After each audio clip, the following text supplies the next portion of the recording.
इसलिए उनको पाठशाला की कोई आवश्यकता नहीं होती है। और जो पढ़े लिखे होकर के इधर उधर के बातें करने वाले, उनके कारण अशांति फैल जाती है।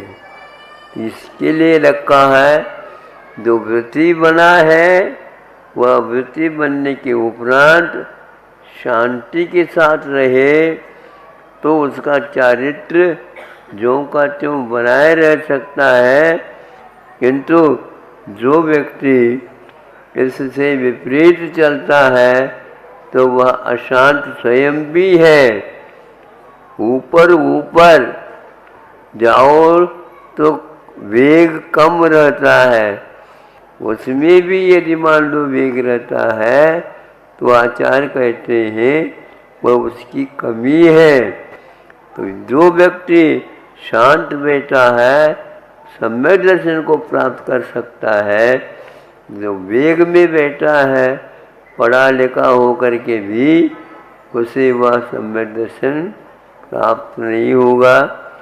इतना ही आज का कहना है। कल का क्या पता, ये आकुलता अभी क्यों लगाए, क्या है।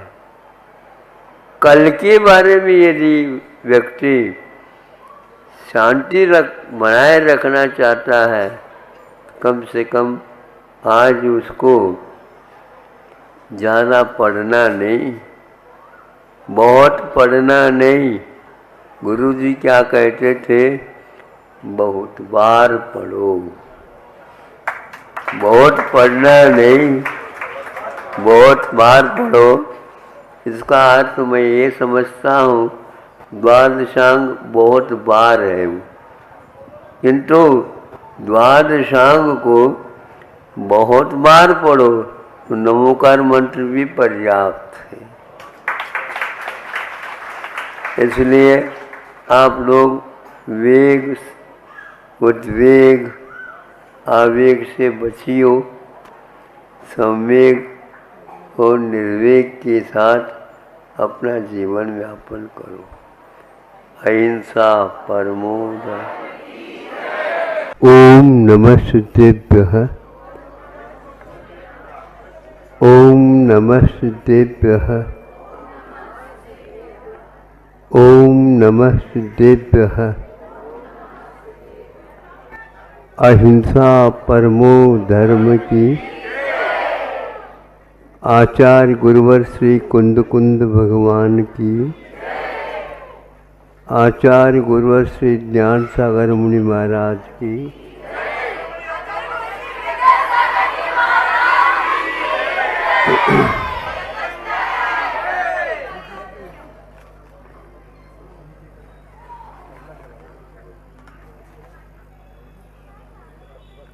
जंगल में प्रातः प्रातः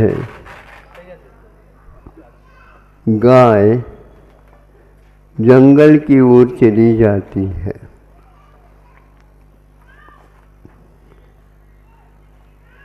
भिन्न भिन्न स्थानों में वे जाकर के जंगल के चारा, जो घास फूस है, हरा सूखा है, जो कुछ भी उपलब्ध होता है, उनको थाली नहीं परोसी जाती, किंतु जहाँ पर वह घास रहता है उसका चरना प्रारंभ कर देती।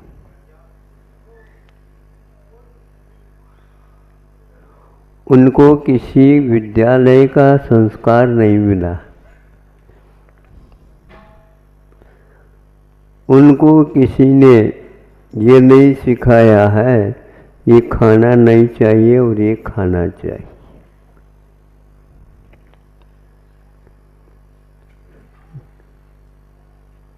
पानी भी पीते हैं तो आपको बताना पड़ता, उनको किसी आवश्यकता नहीं पड़ती, इशारा भी नहीं किया जाता और वह वही करके आ जाते।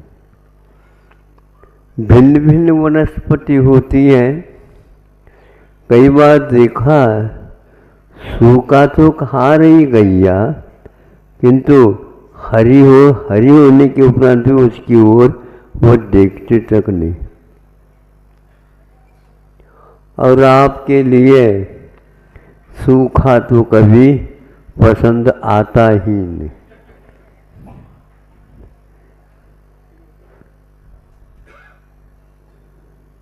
किंतु आहार संज्ञा एक ऐसी संज्ञा है, प्रत्येक के साथ संज्ञा जुड़ी हुई है। संज्ञा का अर्थ संज्ञानम संज्ञा।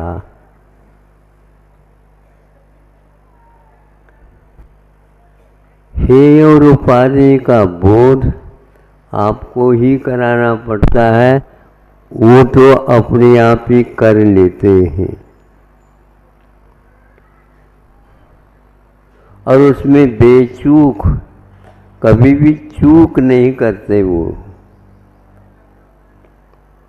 गाय कई प्रकार की घास खा करके सार में आकर के बैठ जाती, रात में वह जुगाली चलती है। खाया था उसको, उसने ग्रहण किया था, और रात में उसको वह जुगाली के माध्यम से पचाता है। आचार्यों ने हम लोगों के लिए यह उदाहरण दिया है, हम आपके लिए उसको बताना चाह रहे हैं। गाय रात में उसका चरवन करके उसमें लाला रस का सम्मिश्रण करा करके जो दिन भर खाया है उसको पचा देती है। रात में प्राय करके वह नए सिरे से नहीं खाती, किंतु जो खाया है उसी का पाचन करती है। खाना अलग वस्तु होती है और पचाना अलग वस्तु होती है। पचाए बिना रक्त, रस आदि आदि नहीं परिवर्तित होते हैं, और यदि वह पचाने में विलंब हो गया तो वह कभी भी, जब तक पूर्ण वह खाया हुआ बाहर नहीं निकलता, तब तक नए सिरे से वो खाना, बीच बीच में डकार भी वो लेते ही है। वो डकार इसलिए आवश्यकता है कि ऑक्सीजन नए सिरे से हम लें तो जो कार्बन डाइऑक्साइड, क्या बोलते हैं आप लोग, बाहर निकालना, वो उसको पहले निकालना चाहते। आचार्यों ने इसके लिए एक संज्ञा दी है कि वह श्वास और निश्वास ग्रहण करना तब जबकि उसको निष्कासित कर देना। तो ये सारी क्रियाएं प्रशिक्षण के बिना, विद्यालय गए बिना उनको प्राप्त होती हैं,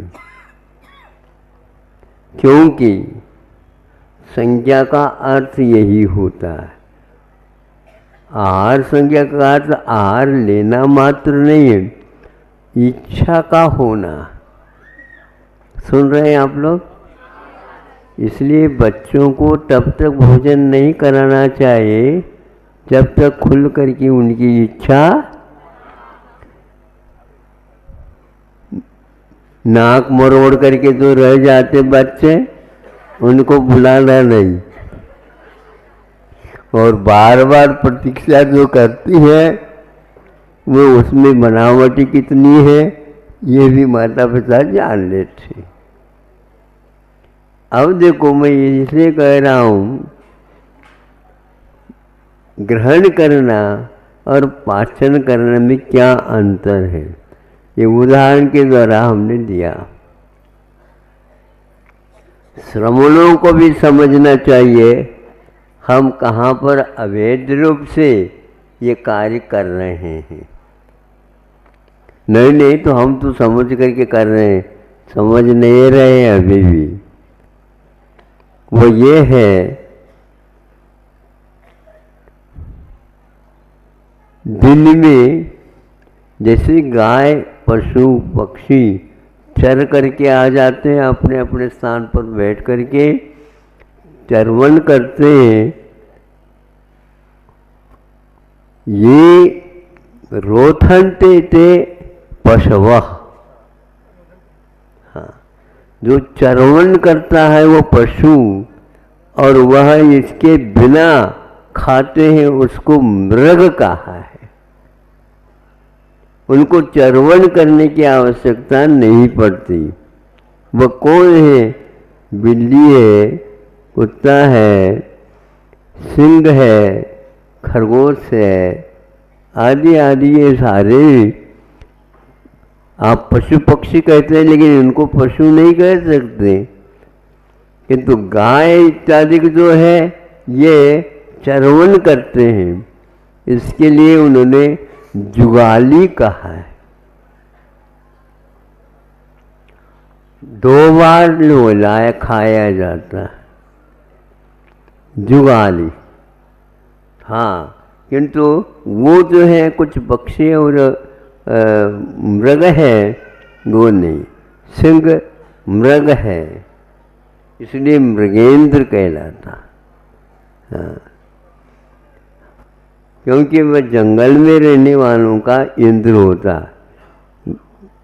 यहाँ पर रहने वालों का इंद्र वह नहीं होता। तो अब ये कह रहा था मैं,